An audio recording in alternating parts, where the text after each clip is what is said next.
Hello friends, today we are going to make something called daily bread. It doesn't have any sugar in it and it doesn't really have any kneading, but you do have to mix it well. So some people consider that kneading and some don't, so I'm not going to say it's no knead, but to me it's no knead. But now what you want to do, it does call for bread flour, but you can use all-purpose. If you do use all-purpose, I have both bleached and unbleached flour. So you want to try to use unbleached in place of bread flour because the chemical in the bleaching process can damage proteins and weaken the gluten development. Unbleached flour keeps its structural strength and a higher protein, and so it works better as a substitute for bread flour. But you can use either. But if you have the unbleached and you're wondering which one to go with the unbleached for bread. Bleached is better for things like cakes and cookies. So that being said, my water, we have 2 cups of water and I have it up to 110 degrees here, so it's ready to add the yeast. I'm just going to add 1 packet of instant. If you're using a jar, you could just use 2 teaspoons. The extra quarter is not really necessary.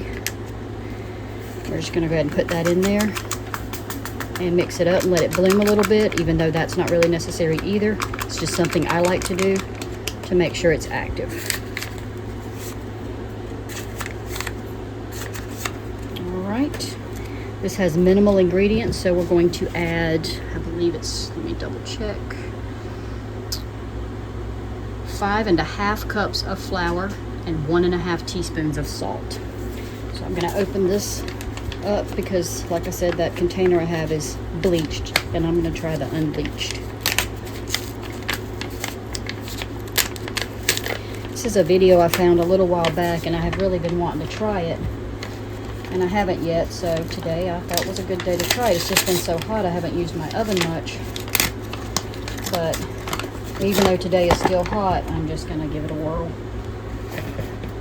I'm going to use this scooper. This is my half scooper. So 5½, and you want them leveled. So I usually shake it like that to get it, you know, fairly level. So it's half.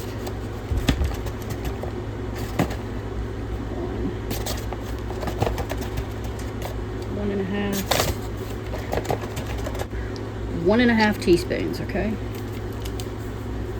So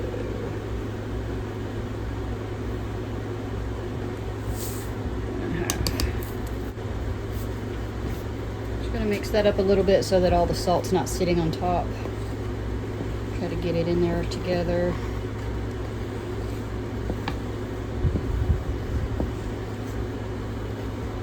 And I didn't stir this up to let it bloom. I probably should have, but it's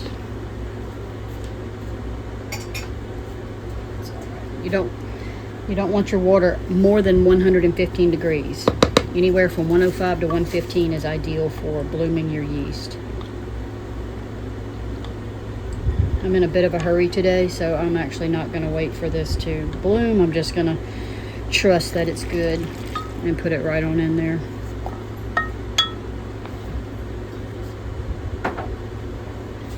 This will need to sit for at least 1.5 hours, maybe 2 hours, so that's why I'm in a hurry. I'm late getting it started and I want to be able to bake it at a decent time. So you're just going to get it all stirred up until you don't see any more white flour streaks. You could use your hands if you want, or a utensil, whatever works best for you. I don't really know yet because this is my first time making this, so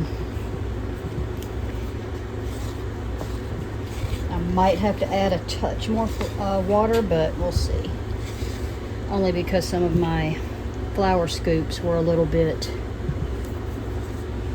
not level, they were a little bit over, so I might have had a little too much flour here, but because it should be probably not quite this dry.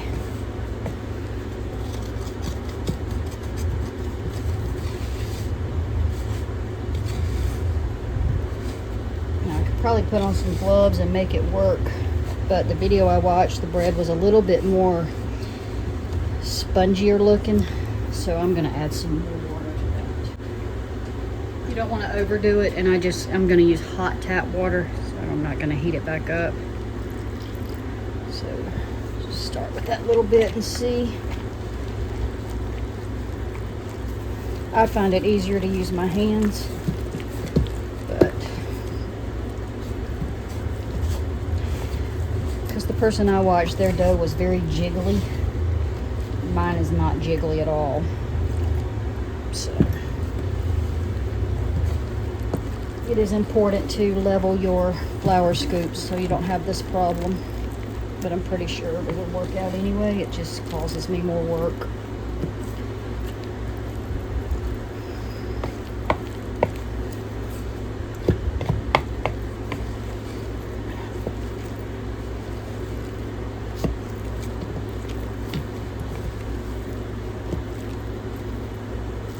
And it's going to be sticky because you're not working it to where you get the pliable dough ball.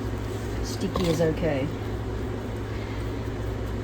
And I'm just going to go with that and see what happens. I'm just going to scrape this off, and then I'm going to put a towel over it and let it sit in my oven with the light on for 2 hours.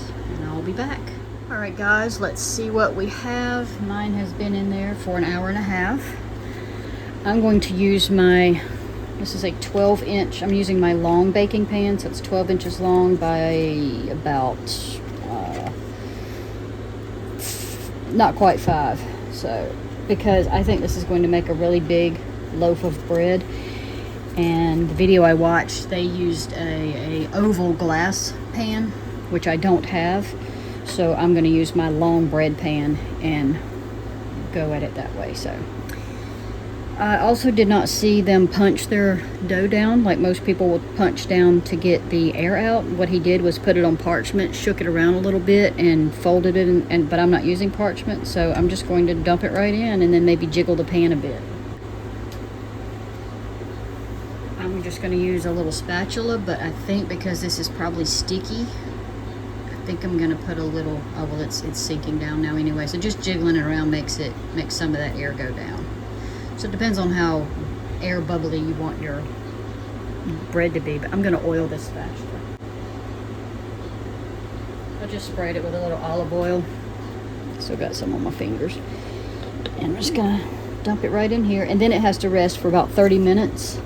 So I haven't preheated my oven yet, but after it rests for 30 minutes, it will bake at 400 for about 30 minutes. Just gonna dump it right in. I could probably use my fingers since they're a bit oily, but I don't know how, because that's getting heavy.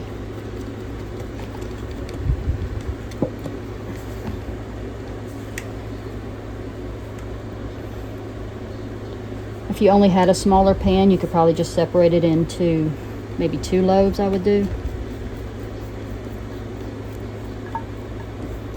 2 regular size loaves instead of 1 long pan. This is still an experiment for me. I've never made this particular one bread, so I hope this pan works, and we'll just see how it turns out together.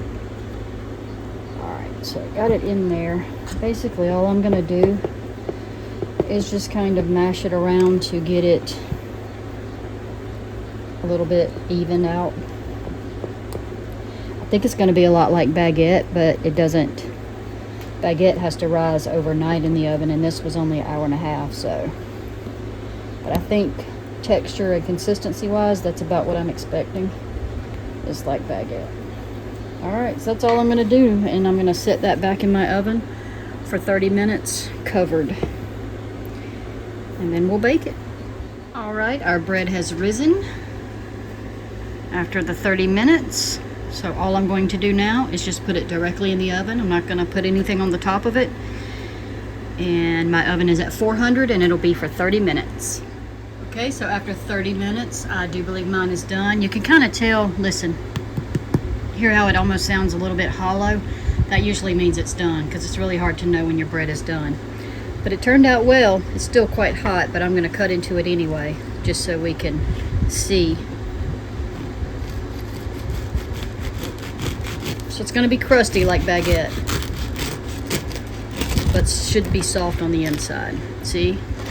It's nice and soft, but you got that hard crust on the top. So we're about to slather on some butter and enjoy our bread. Oh, you might not have been able to see it. All right. I'll let you know how it tastes. Daddy, eat. On my way.